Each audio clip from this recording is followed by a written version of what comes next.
کہ آپ کم کھائیں، اور اگر آپ کم کھائیں گے تو رزق کم استعمال ہوگا. کم استعمال ہوگا تو کہاں خرچ کرنا ہے؟ اگر وسائل زیادہ ہیں تو ان پہ خرچ کرو جن کو میسر نہیں ہے. اس میں اور اگر دوسری بات جی وسائل زیادہ ہیں تو ان پہ خرچ کرو جن کے پاس نہیں ہے.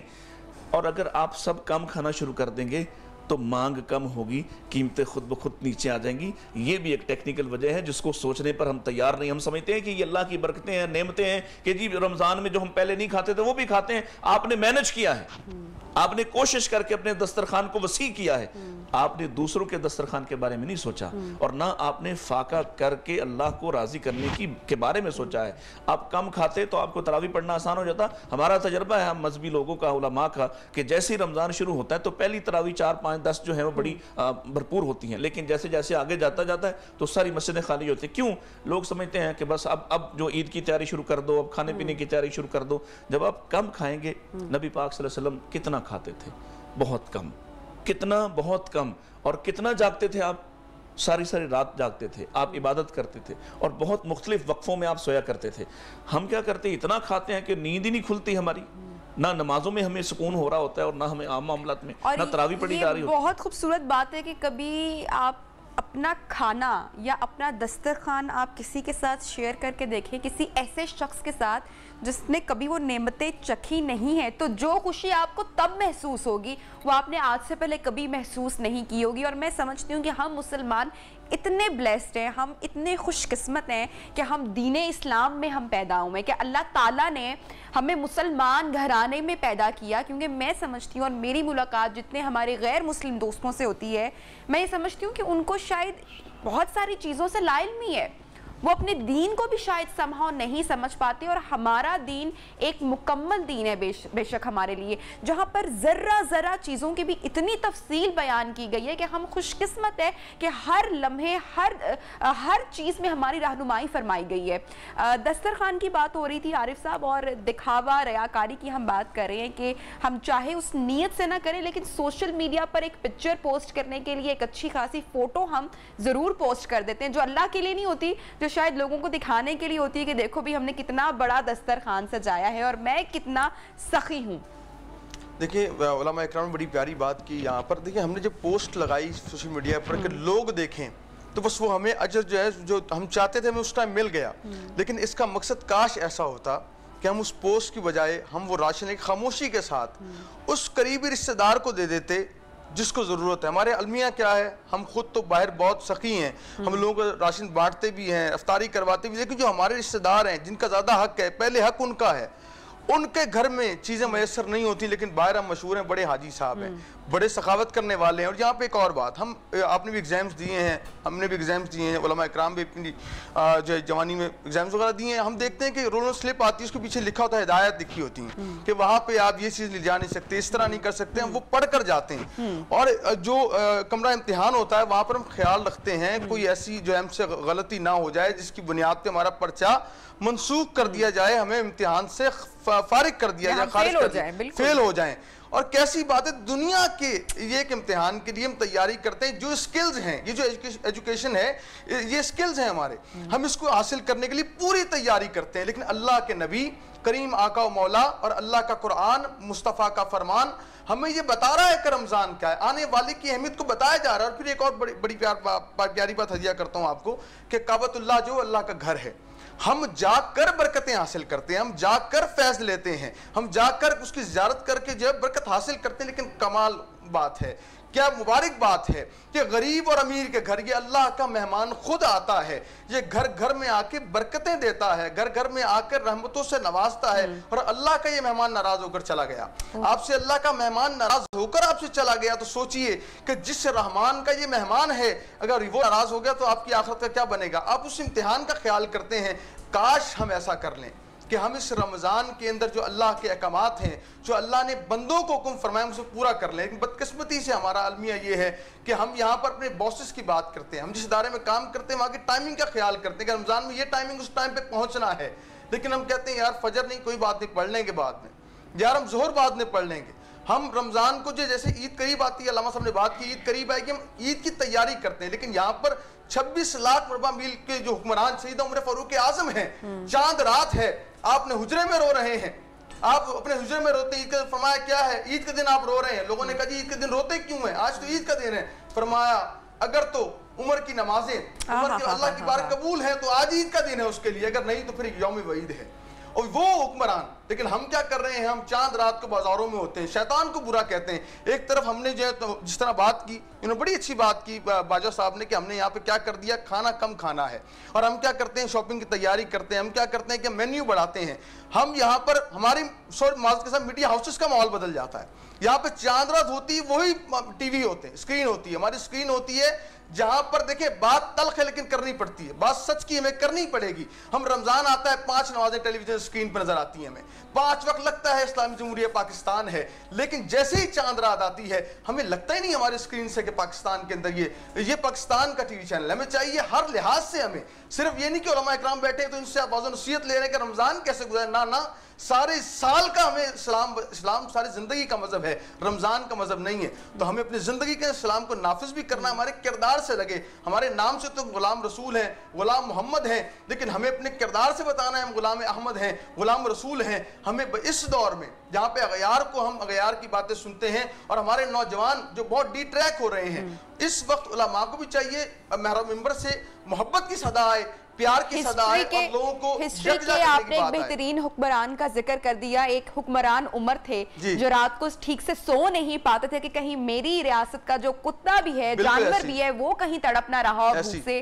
جو بھیس بدل کر لوگوں کا حال جاننے نکل پڑتے تھے کہ شاید کوئی تکلیف میں نہ ہو، کوئی درد میں نہ ہو. تو میرے خیال سے لمحہ فکری آئے ہمارے حکمرانوں کے لیے بھی، جہاں پر اتنی تڑپ، اتنی بھوک. اور کووڈ-19 ابھی یہ والا دور جب اتنے لوگ بے روزگار ہو گئے، میرے خیال سے یہ لمحہ ہے کہ جہاں پر اگر حکمران نہیں تو ہم اپنا فریضہ سر انجام دیں. اور زکوٰۃ اس مہینے پر ہم پر فرض بھی کی گئی ہے، اس پر بھی بات کریں گے ایک چھوٹی سی بریک کے بعد. ہمارے ساتھ رہیے.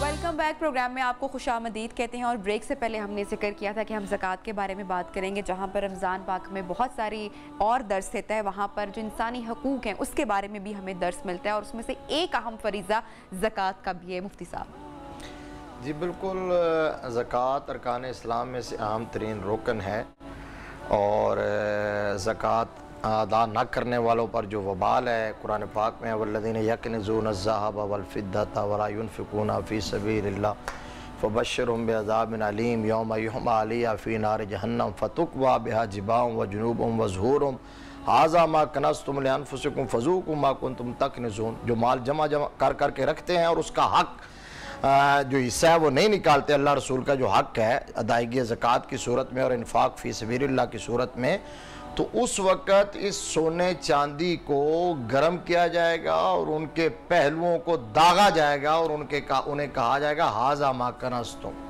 یہ ہے وہ مال جو تم جمع کر کے رکھتے تھے. لہٰذا زکوٰۃ تو بہرحال ادا کرنی ہی کرنی ہے. اور رمضان شریف نہیں، سال کے بعد زکوٰۃ جب کسی کا صاحب نصاب ہو جائے تو سال جب گزرتا ہے تو زکوٰۃ اس پر واجب ہو جاتی ہے. ماہ رمضان المبارک میں اس لیے ادا کرتے ہیں کہ ظاہر ہے اس میں ثواب زیادہ ہوتا ہے اور تاکہ لوگوں تک، مستحقین تک پہنچ سکے. لیکن زکوٰۃ سے ہٹ کر خرچ کرنا چاہیے اور کثرت سے خرچ کرنا چاہیے. نبی رحمت صلی اللہ علیہ وسلم کے بارے میں ام المومنین حضرت عائشہ صدیقہ رضی اللہ تعالی عنہ فرماتی ہیں کہ آقا کریم صلی اللہ علیہ وسلم سخی تو تھے ہی تھے، آپ سے بڑھ کر کائنات میں کوئی سخی نہیں تھا، لیکن ماہ رمضان میں اس قدر سخاوت کرتے تھے جیسے تیز آندھی ہوتی ہے، ایسے سخاوت کیا کرتے تھے. تو ہمیں ماہ رمضان المبارک میں ایک آپ کی اجازت سے ایک اور پہلو بڑا خاص ہے، وہ یہ ہے کہ ماہ رمضان المبارک میں چونکہ عموماً رجحان پایا جاتا ہے، یعنی ہمارے ہاں چونکہ لوٹ سیل سے فائدہ اٹھانے کا ہوتا ہے، ہم کہتے ہیں نیکیوں کی لوٹ سیل ہے، لہذا مسجدوں میں آتے ہیں لوگ اور رجحان ہوتا ہے. لیکن اس میں بھی انہیں یہ نہیں پتا کہ عبادات کا اصل طریقہ کیا اور عبادت میں پریارٹی کیا ہے. مثلا وہ جتنا ٹائم ملے گا نفل پڑھ لیں گے. یہ جو شب برات ہوتی ہے، شب قدر ہوتی ہے، تو کہتے ہیں جی نفل پڑھ لے، 100 نفل پڑھ لے، اور 30 پہ آ کے تھک گئے تو نہ وہ 100 پورے ہو سکے نہ یہ ہو سکا. بھئی سب سے پہلی بات یہ ہے، میں پوری ذمہ داری سے کہہ رہا ہوں ہمارے ناظرین کے لیے، جو دین کے مسائل آپ کو معلوم نہیں ہیں، جو دین کے بارے میں آپ کی کرکشن ہونے والی ہے، جو آپ کو کلمہ اگر صحیح نہیں آتا، آپ کو نماز صحیح نہیں آتی، آپ کو وضو کے فرائض کا پتہ نہیں ہے، آپ کو غسل کے طریقے کا پتہ نہیں ہے، زکوٰۃ کے مسائل کا پتہ نہیں ہے، سب سے پہلے جتنا ٹائم آپ کو ملے آپ یہ سیکھیں. اگر آپ کو قرآن نہیں آتا، 60 سال کے ہو گئے اور قرآن پڑھنا نہیں آتا، اور کہتے ہیں جی کیا کر رہے ہیں جی نفل پڑھ رہے ہیں، 100 نفل پڑھ رہے ہیں. میں نے کہا نفل تو عبادت تیری طرف سے ہے، قرآن تو اللہ نے نازل کیا تھا، وہ تو سیکھنا تیرے اوپر لازم ہے، فرض ہے. قرآن آتا نہیں اور وہ اس کو عبادت ہی نہیں سمجھتے. قرآن کی ایک آیت دیکھا نا ہماری اسمبلیوں کے اندر بڑے بڑے بیرسٹر جو ہیں وہ قرآن کی چھوٹی سی صورت صحیح نہیں پڑھ سکے. بینگ مسلم ہمارے لیے کتنا بڑا عالمیہ اور لمحہ فکریہ ہے. ایک حدیث شریف سناتا ہوں کہ قرآن سیکھنا کتنی بڑی عبادت ہے اور فرسٹ پریارٹی ہے، یہ ترجیح ہے مسلمان کے لیے. حضور صلی اللہ علیہ وسلم نے اپنے ایک صحابی حضرت ابو ذر غفاری رضی اللہ تعالیٰ عنہ، اور یہ ابو ذر غفاری صحابہ اکرام میں زہد و ورع کے حوالے سے، تقوی کے حوالے سے، عبادت و ریاضت اور شب بیداری کے حوالے سے بڑا ممتاز مقام رکھتے تھے. اس لیے حضور صلی اللہ علیہ وسلم نے انہیں مخاطب کیا. مخاطب کر کے پتہ ہے کیا فرمایا؟ یا ابا ذر لان تغدوا فتعلم آیۃ من کتاب اللہ خیر من ان تصلی 100 رکعہ ولان تغدوا فتعلم بابا من العلم عمل به ولم یوم خیر من ان تصلی 1000 رکعہ. اور کما قال الرسول صلی اللہ علیہ وسلم، سرکار نے فرمایا ابو ذر اگر تو صبح اٹھے اور قرآن کی ایک آیت سیکھ لے، یہ تیرے لیے 100 رکعت نماز نفل ادا کرنے سے بہتر ہے. تو 100 رکعت نفل پڑھنا کہاں اور قرآن کی ایک آیت سیکھنا اس میں کتنا ٹائم لگتا ہے. قرآن ہمیں پڑھنا نہیں آتا اور فرمایا اگر تو صبح اس حال میں کرے فَتَعَلَّمَ بَابًا مِنَ الْعِلْمِ، تو دین کا پورا ایک چیپٹر، ایک لیسن، ایک پورا مسئلہ، کوئی بھی ایک مسئلہ چھوٹا ہو یا بڑا، دین کا مسئلہ چھوٹا ہوتا ہی نہیں ہے، ایک پورا مسئلہ جان لے، یہ تیرے لیے 1000 رکعت نماز نفل ادا کرنے سے بہتر ہے. لہٰذا ایسی بابرکت گھڑیوں میں جتنا آپ کو موقع ملے دین سکھانے کی کوشش کرنی چاہیے اور پھر اس پر عمل پیرا ہونے کی کوشش کرنی چاہیے. ٹھیک ہے بلوچ صاحب، قرآن پاک ہمارے پاس مکمل ایک کتاب اور ضابطہ حیات، ایک ہمارا دین، اس میں ہر چیز ہمیں ملتی ہے. قرآن پاک ہماری ہدایت کے لیے بے شک ہمارا اس پہ ایمان ہے، لیکن ہمارے ہاں بالکل مفتی صاحب نے بات درست کی کہ ہم جب قرآن پاک پڑھتے ہیں تو ہم اس کو صرف پڑھ رہے ہوتے ہیں محض ثواب کی خاطر. بولو صاحب ہم اس کو سمجھ نہیں رہے ہوتے. اور یہ بھی بات میں نے ہمیشہ ڈیفرنٹ اسکالر سے کی ہے اور یہی کہا گیا کہ نہیں آپ کو اگر عربی نہیں آتی تو آپ عربی سیکھو. اگر میں جرمن بھی سیکھتی ہوں تو مجھے جرمن سمجھنے میں پھر بھی دقت ہوگی کیونکہ ہم یہاں پہ اردو زبان بولتے ہیں، ہم پریکٹسنگ اردو ہے، عربی نہیں ہے. تو کتنا ضروری ہے کہ آپ قرآن کی جو تلاوت کے ساتھ ساتھ اس کے ترجمے کو یا اس کی روح کو یا یہ قرآن ہمیں کہہ کیا رہا ہے وہ جاننا ضروری ہے. ثواب تو ایک اس کے ساتھ ساتھ ہے، لیکن جو اس میں لکھا گیا ہے وہ جب تک ہمیں سمجھ میں نہیں آئے گا اور ہم اسے ہدایت حاصل نہیں کریں گے. کیا ہدن للناس، اس میں ہدایت ہے، اور ہدایت کن دنوں میں سب سے زیادہ ملے گی؟ جب آپ روزے کی حالت میں ہو کر سمجھنا سیکھنا شروع کریں گے، کلاسیں لیں گے، اہتمام کریں گے، شیڈیول بنائیں گے، پیریڈ بنائیں گے کہ میں نے اس رمضان میں اتنا قرآن سمجھنا ہے، میں نے یہ مسائل ضروری سمجھنے ہیں. آپ کا ایک خاص 11 مہینے کے علاوہ اس مہینے میں قرآن سے زیادہ تعلق اور نسبت جڑ جائے. اور پھر اللہ تعالیٰ نے خاص کر کے رمضان کے فضائل، فرضیت اور مسائل میں اس مسئلے کو جو بیان کیا ہے، یہ سب سے زیادہ اس چیز کی طرف توجہ دیتا ہے کہ اگر آپ نے قرآن کا فہم نہیں حاصل کیا تو آپ پورے رمضان کے ثواب کو نہیں حاصل کر پائیں گے. کیونکہ رمضان اگر آپ کو قرآن کے ساتھ لے گیا ہے اور قرآن نے رمضان کی طرف آپ کی توجہ دلا دی ہے، اور آپ کو پتہ ہے حدیث میں آتا ہے قیامت والے دن یہ رمضان اور یہ قرآن دونوں ہی اللہ کی بارگاہ میں سفارش کے لیے آ جائیں گے. رمضان آ کر کہے گا اے رب انی منعت الطعام والشہوۃ فیہ، اے اللہ میں نے اس کو کھانے پینے سے اور اپنی خواہشات پر عمل کرنے سے روکے رکھا، میری وجہ سے رکا رہا یہ. اچھا قرآن آ جائے گا اے رب انی منعت النوم باللیل، اے اللہ میں نے راتوں کو میری وجہ سے یہ سوتا نہیں تھا، یہ قرآن سنتا تھا، سناتا تھا، پڑھتا تھا، سمجھتا تھا، سمجھاتا تھا.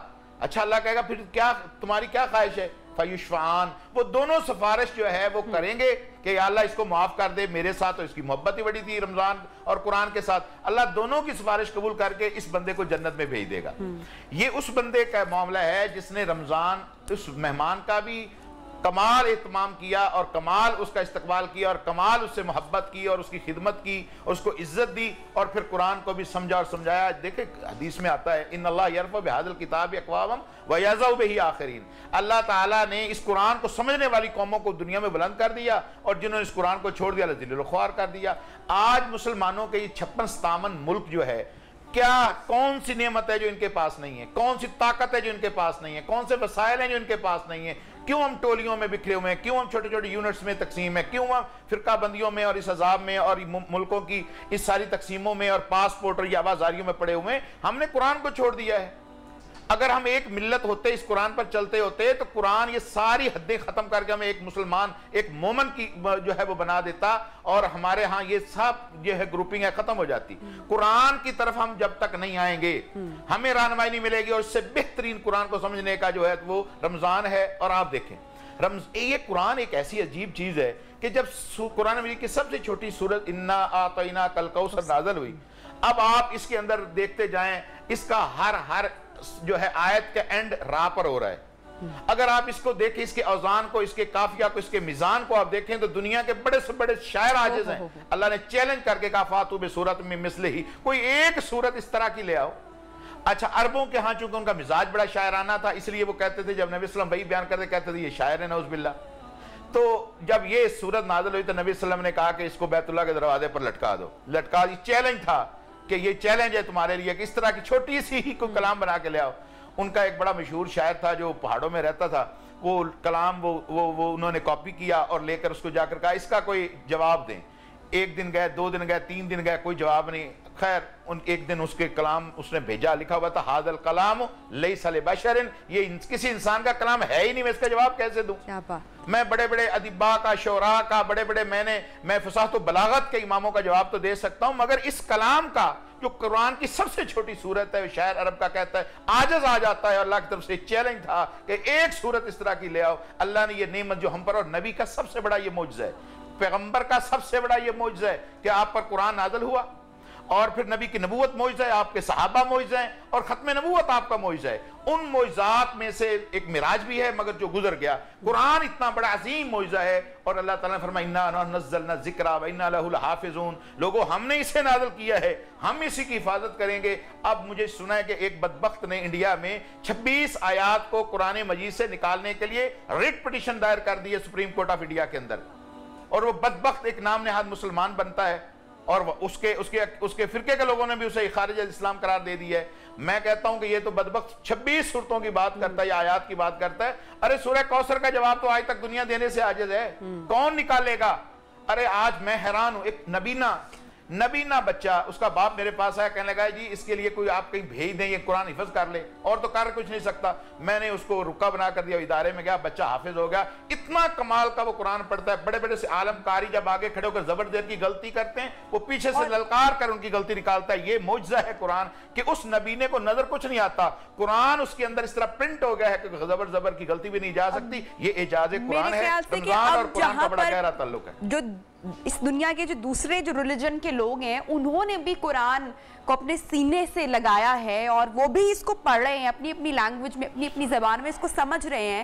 سورہ کوثر کی بات کی, ہم نے دیکھا کہ اس ریلیجن کے نہیں, جو غیر مسلم لوگ ہیں وہ سورہ کوثر پڑھ رہے ہیں, اور وہ کہتے ہیں کہ ہمیں اس سے ایک تازگی ملتی ہے, ایک روح کا سکون ملتا ہے. تو جب غیر مسلم اس طرح کی بات کریں اور ہمارے پاس ہماری کتاب ہوتے ہوئے اگر ہم اسے فائدہ نہ حاصل کریں یا ہم اسے ہدایت نہ حاصل کریں, تو میرے خیال سے یہ سوچنے کا لمحہ ہے ہم تمام لوگوں کے لیے. چھوٹی سی بریک پہ جائیں گے, اس کے بعد پروگرام کے اختتام کی جانب بڑھیں گے. آپ ہمارے ساتھ رہیے گا.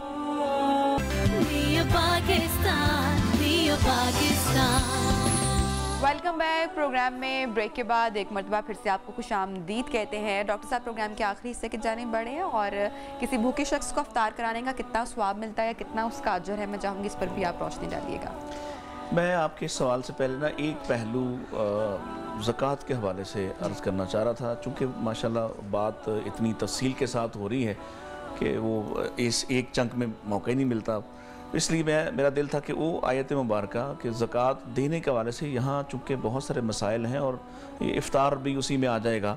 اس لیے کہ جب ہمارا مالدار طبقہ جو زکوٰۃ نہیں دیتا, اور میکسیمم لوگ زکوٰۃ نہیں دیتے, وہ سمجھتے ہیں کہ زکوٰۃ شاید ایک تو ابھی گورنمنٹ نے مجھے پتہ چلا کہ سرکاری ملازمین کی تنخواہوں سے ان کا جو جی پی فنڈ ہے اس پہ سے بھی زکوٰۃ نکالنا شروع کر دی. حالانکہ زکوٰۃ جب آپ ملکی طور پر حکمران کے طور پر یا ایک ریاست کے طور پر نہیں لے رہے تو یہ اختیار آپ نے لوگوں کو دیا ہوا ہے, اور پھر آپ ایسا نہ کریں. لوگ خود اپنی مرضی سے زکوٰۃ نکالیں جو بھی نکالتے ہیں, یا آپ پورے پاکستان میں باقی سارے ٹیکسز کو چھوڑیں اور صرف زکوٰۃ لیں اور ان کی کیلکولیشن کریں. کیونکہ نبی پاک صلی اللہ علیہ وسلم پر جو قرآن مجید نازل ہوا اور جس میں زکوٰۃ لینے کا آپ کو حکم دیا, اس میں حکم یہ ہے خذ من اموالہم صدقہ, آپ ان کے مالوں سے زکوٰۃ وصول کیجئے, صدقہ لیجئے, اور وہ مال کیا ہوگا تو تطہرہم وتزکیہم بہا, مال بھی پاک ہوگا اور زکوٰۃ دینے والے کا دل بھی پاک ہو جائے گا. بلکہ اس میں بڑی لطیف بات ہے کہ اللہ تعالیٰ نے اسی آیت مبارکہ میں فرمایا وصلی علیہم ان صلاتک سکن لہم, اے میرے حبیب آپ ان کا مال بھی لیجئے اور پھر ان کے لیے دعا بھی کیجئے. گویا جو شخص زکوٰۃ دیتا ہے اسے نبی پاک صلی اللہ علیہ وسلم کی دعا بھی حاصل ہوگی. تو ایک پہلو, اور آپ کی دعا کیا ہے, ان صلاتک سکن لہم, آپ کی دعا جو ہے وہ ایمان والوں کے لیے سکینت کا سبب اور باعث ہے. تو اگر کوئی بندہ زکوٰۃ دیتا ہے تو اسے رسول اللہ صلی اللہ علیہ وسلم کی یہ بشارت اور یہ دعا آپ کی حاصل ہوگی. ایک بات تو یہ میں کہنا چاہ رہا تھا, اور یہ بھی کہنا چاہ رہا تھا کہ زکوٰۃ جب آپ ہر آدمی مختلف اس کے نصاب ہے, میرا خیال تک اس پر بھی بات ہوگی کہ جو نصاب ہے زکوٰۃ کا اس میں بہت ساری الجھنیں ہیں, لوگ اس کو سمجھتے نہیں ہیں ان معاملات کو. اچھا, ایک سوال اسی میں ایڈ کرنا چاہوں گی کہ ہم اپنے خاندان کے کن افراد پر کو زکوٰۃ دے سکتے ہیں؟ آپ اپنے خاندان میں صرف اپنے والدین, اپنی بیوی اور اپنے بچوں کو زکوٰۃ نہیں دے سکتے, باقی سب کو آپ زکوٰۃ دے سکتے ہیں. اپنے بہن بھائیوں کو زکوٰۃ دے سکتے ہیں اس لیے کہ وہ آپ کے زیر کفالت نہیں ہیں.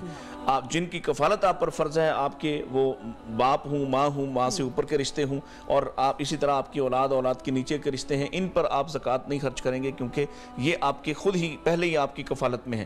اس کے علاوہ باقی جو رشتے ہیں ان پر آپ زکوٰۃ خرچ کر سکتے ہیں, اور انہیں آپ بلکہ زکوٰۃ شروع ہی ان سے کرنا چاہیے, اس لیے کہ سب سے پہلے حقدار وہی ہیں. اس کے ساتھ ایک اور سوال بھی جوڑنا چاہوں گی کہ جب زکوٰۃ کی ادائیگی کی بات آتی ہے تو کیا زکوٰۃ فرض ہے کہ ہم صرف رمضان کے مہینے میں ہی پوری سال کی اکٹھی اپنی مال کی نکالیں گے, یا ہم اس کو پورا سال ڈیوائیڈ بھی کر سکتے ہیں اور وہ پورا سال بھی؟ بہت اچھا سوال آپ نے کیا, اور یہ بڑا اہم ہے اس لیے کہ بہت سارے لوگ ہیں جو زکوٰۃ نکال کر اپنے ہی پاس رکھ لیتے ہیں اور پھر پورا سال اس کو خرچ کرنے کا اختیار سمجھتے ہیں.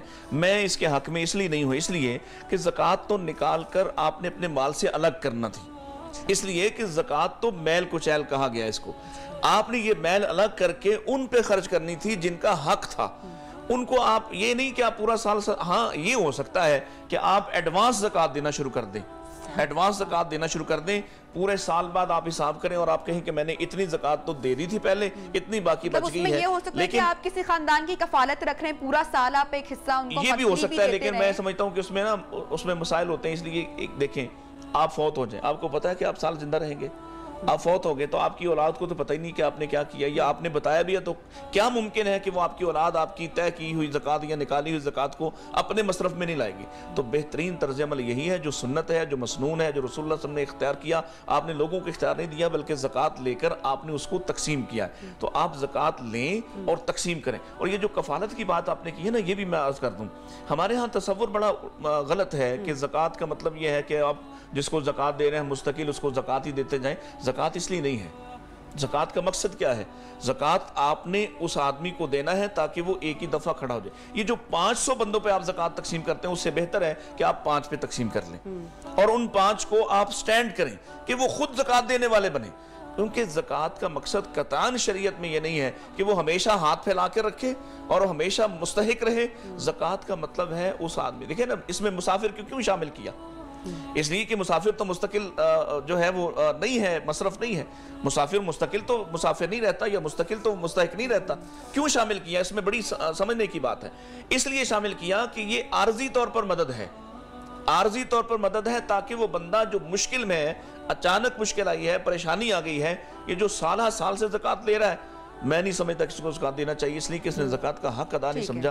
اس کو آپ ایک دفعہ زکوٰۃ دیں, یہ سٹینڈ کر جائیں, اپنا کام کاروبار کاج کرے کچھ, اور پھر وہ اب خود زکوٰۃ دینے والا بن جائے. یہ شریعت کا منشا نہیں ہے کہ وہ مستقل محتاج بنے اور وہ معروف ہو جائے کہ اس پر زکوٰۃ لگتی ہے, اس کو زکوٰۃ ضرور دینا چاہیے. مفتی صاحب میں چاہوں گی ذرا شارٹ آپ ذرا بتائے گا کیونکہ پروگرام اینڈ بھی کرنا ہے, اس میں مختلف آراء کیا پائی جاتی ہیں. میں آپ سے شارٹ کمنٹ میں چاہوں گی کہ زکوٰۃ پورا سال یا رمضان کے مہینے میں, اس میں کیا مختلف آراء ہیں یا ایک ہی مہینے میں ادا کرنی ہے؟ انہوں نے بھی تفصیل سے بتا دیا, پہلے میں نے بھی عرض کیا ہے کہ اصل میں جب بندہ ایک اس کی خاص لمٹ ہے اس کو ہم نصاب کہتے ہیں فقہ کی زبان میں، صاحب نصاب بنتا ہے اور پھر سال گزرے تب زکوٰۃ فرض ہوتی ہے، اس سے پہلے فرض ہی نہیں ہوتی۔ ہاں پہلے ادا کرنا شروع کر دے اور حساب کر کے اس وقت کرے، ادا ہو جائے گی، لیکن سال جب گزرے گا تو اس وقت اس پر فرض ہوگی، اور اگر وہ نکال کے اپنے پاس رکھ لے اور تھوڑا تھوڑا دے تو یہ زکوٰۃ ادا نہیں ہوگی۔ اپنے پاس رکھ لینے سے تو اپنے پاس نکالنے سے ادا نہیں ہوتی۔ زکوٰۃ کے لیے ایک شرط تملیک ہے، وہ تملیک کا مطلب یہ ہے کہ آپ مستحق کو دیں، تو آپ اس کو دیں گے تو تب ادا ہوگی، مستحق کو دیں۔ اس میں ایک رائے یہ ہے کہ اگر بیت المال کا کہیں نظام قائم ہو تو وہاں آپ جمع کروا دیں، پھر بھلا سال میں تھوڑی تھوڑی وہ تو آ گیا نا۔ جیسے حضرت ابو ہریرہ والی حدیث مشہور ہے کہ آپ صلی اللہ علیہ وسلم کے پاس جو فطرانے وغیرہ کا مال جمع ہوا تھا زکوٰۃ کا، اس پر آپ پہرا دیتے تھے اور پھر شیطان آتا تھا۔ وہ یہ ہوا کہ وہ جو مالک ہے نا اس نے دے دی اور بیت المال کے نمائندے نے وہ مستحقین کا نمائندہ کرتے ہوئے وصول کر لیا، تملیغ وہاں ہو گئے۔ بیت المال کی صورت میں تھوڑی تھوڑی ہے، پر بیت المال میں جانا پہلے شرط ہے۔ بالکل۔ طیبی صاحب آپ سے آخری کمنٹس لینا چاہوں گی، کس طرح ہم ریاکاری سے بچ سکتے ہیں، دوسروں کا خیال رکھ سکتے ہیں، بچوں کی تربیت کیسے ہم اس پیارے مہینے کو پا کر سکتے ہیں؟ اچھا بالکل آپ کا جواب دیتا ہوں، لیکن یہاں پہ علماء اکرام بیٹھے، لوگوں کی آسانی کے لیے ایک علماء سے جواب ضرور لیں کہ جو بینک میں لوگ رکھتے ہیں پیسے، ٹھیک ہے، اس پر جو بینک والے بھی زکوٰۃ کاٹ لیتے ہیں، اس پہ کیا حکم ہے ذرا تاکہ آسانی کے لوگوں کو یہ بھی فرما دیں؟ نہیں ادا ہوگی یہ، وہ بینک میں کون سے پیسے ہوتے ہیں؟ اگر اس نے